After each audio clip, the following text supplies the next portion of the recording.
You know, there was a time that David found himself in the wilderness. It was actually at the very beginning when he was chased away by, well, he found out that Saul was going to try to kill him.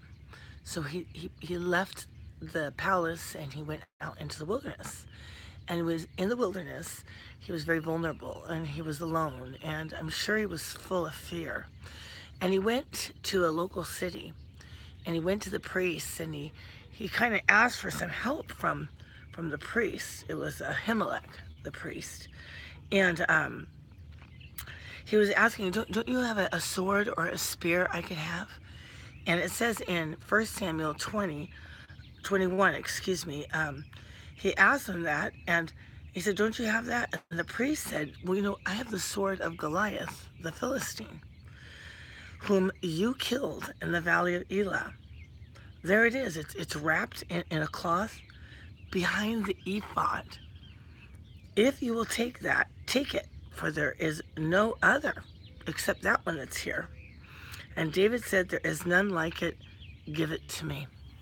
Well, it's interesting because that sword that was Goliath was behind the ephod, meaning that Ahimelech or David, they had to walk over the ephod to get the sword of Goliath. And Goliath was a Philistine who mocked God and his people. So David was basically walking over the ephod to take the sword of the Philistine. The ephod was a part of the garment that the priests would wear when they would pray and seek God and cry out to him for help. And David stepped over, or the priest, one of them did. David wanted him to step over to go give him the sword of the Philistine. He stepped over the thing that was really powerful. David would have done much better to say to the priest, could you put on your ephod and cry out to God for me?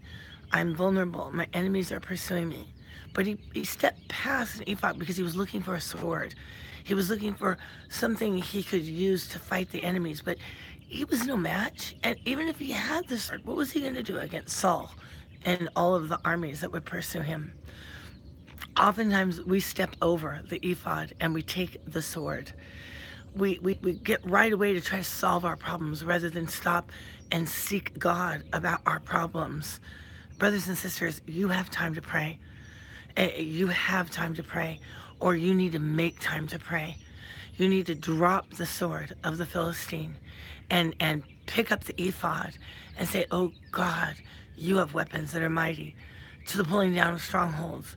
I will not trust in the sword of the Philistine. I will trust in the God to whom I pray. We never read anywhere in David's account of being in the wilderness and being pursued by Saul that he ever even used the sword of the Philistine. Now, maybe he did, but there's no credit given to that sword. But we do see, and just a few chapters later, David ends up in a bind, and we see him going and seeking God, basically picking up the ephod rather than the sword of the Philistine. Let's not step over the ephod. Let's not go past the times of seeking the Lord and take for ourselves a sword, a worldly measure of handling something. The sword of the Philistine, the strength of the world. It's not going to save us. Some trust in chariots, some trust in horses, some trust in the Philistine sword. But we are to remember the name of the Lord our God.